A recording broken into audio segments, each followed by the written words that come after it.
Bible literature ministry అనుదిన ధ్యానములు October 5 అంశము ఆత్మయే జీవింపజేయునది. వాక్యము యోహాను సువార్త 6వ అధ్యాయము 63వ వచనము.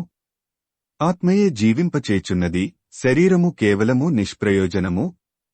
ప్రభువునందు ప్రియులారా, నేటి వాక్యమును ధ్యానించుకుందాము. దేవుడు నేలమంటి నుండి నరుని సృజించిన తర్వాత అతని నాసిక రంధ్రములలో జీవవాయువును ఊదగా నరుడు జీవాత్మ అయ్యాడు. మంటి నుండి చేయబడిన ఈ శరీరము తిరిగి మంటిలో కలిసిపోతుంది.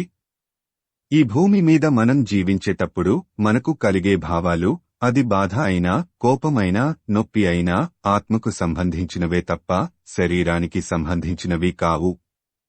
ఆత్మ శరీరంలో ఉన్నంతవరకు మాత్రమే మనం మన భావాలను వ్యక్తం చేస్తాము. శరీరంలో నుండి ఆత్మ వెళ్లిపోయాక శవమైన ఆ శరీరాన్ని కొట్టినా, తిట్టినా ఎలాంటి స్పందన ఉండదు. చచ్చినవారు ఏమీ ఎరుగరు, వారి పేరు మరువబడియున్నది, వారికిక ఏ లాభమును కలుగదు, వారిక ప్రేమింపరు, పగపెట్టుకొనరు, అసూయపడరు, సూర్యుని క్రింద జరుగు వాటిలో దేనియందును వారికిక నెప్పటికిని వంతులేదు. ప్రసంగి 9:5-6. శరీరము కేవలం నిష్ప్రయోజనం.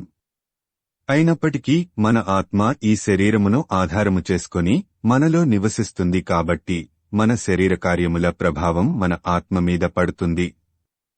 మనం చేసే పని మంచిదా, చెడ్డదా అన్నది మనకు తెలుస్తుంది. చెడ్డ పని చేసేటప్పుడు మన మనస్సాక్షి మనల్ని గద్దిస్తుంది. మనం శరీరానుసారంగా నడుచుకుంటే ఆత్మను వ్యతిరేకిస్తాము. ఆత్మానుసారంగా నడుచుకుంటే శరీరాన్ని వ్యతిరేకిస్తాము. శరీరము ఆత్మకును, ఆత్మ శరీరమునకును విరోధముగా అపేక్షించును. ఇవి ఒకదానికొకటి వ్యతిరేకముగా ఉన్నవి గనుక మీరేవి చేయనిశ్చయింతురో వాటిని చేయకుందురు. గలతీ 5:17. మనం శరీరానుసారంగా నడుచుకోవాలా, ఆత్మానుసారంగా నడుచుకోవాలా అన్న స్వేచ్ఛ దేవుడు మనకి ఇచ్చాడు. శరీరానుసారంగా నడుచుకుంటే శరీరాశలకు లోనై ఆత్మకు విరోధంగా జీవిస్తాము. ఆత్మానుసారంగా జీవిస్తే ఆత్మ మనలను క్రమశిక్షణలో నడిపిస్తుంది. నేను చెప్పునదేమనగా ఆత్మానుసారముగా నడుచుకొనుడి, అప్పుడు మీరు శరీరేచ్ఛను నెరవేర్చరు. గలతీ 5:16. మనం ఆత్మానుసారంగా జీవించాలంటే మనలో వాక్యము ఉండాలి. కొంతకాలం ఆహారము తీసుకోకపోతే మన శరీరం నీరసించిపోతుంది.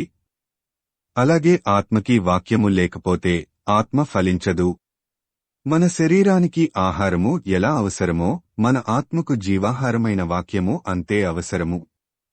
మీ ఆత్మలను రక్షించుటకు శక్తిగల వాక్యమును సాత్వికముతో అంగీకరించుడి. యాకోబు 1:21.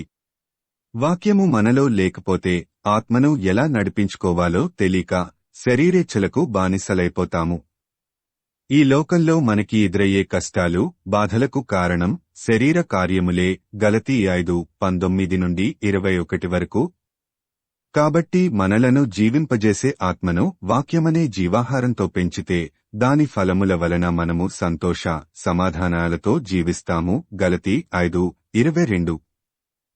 ఆత్మానుసారముగా నడవడానికి నీవు సిద్ధమా? ప్రార్థించుకుందాము. ప్రభువా, ఈ లోకంలో మేము జీవించినంతకాలము శరీరానుసారంగా కాకుండా మమ్ములను జీవింపజేసే ఆత్మానుసారంగా జీవించునట్లు నీ కృప దయచేయమని యేసయ్య నామమున అడుగుతున్నాము తండ్రి. ఆమేన్. ప్రభువునందు ప్రియులారా, మార్కు సువార్త 16వ అధ్యాయము 15వ వచనములో మీరు సర్వలోకమునకు వెళ్లి సర్వసృష్టికి సువార్త ప్రకటించుడి అని యేసు ప్రభువు చెప్పాడు. కాబట్టి సువార్తను ప్రకటించడంలో భాగంగా ఈ వాక్యమును మీ స్నేహితులు, బంధువులకు షేర్ చేయమని ప్రభువు నామమున కోరుతున్నాను. దేవుడు మిమ్మును దీవించునుగాక.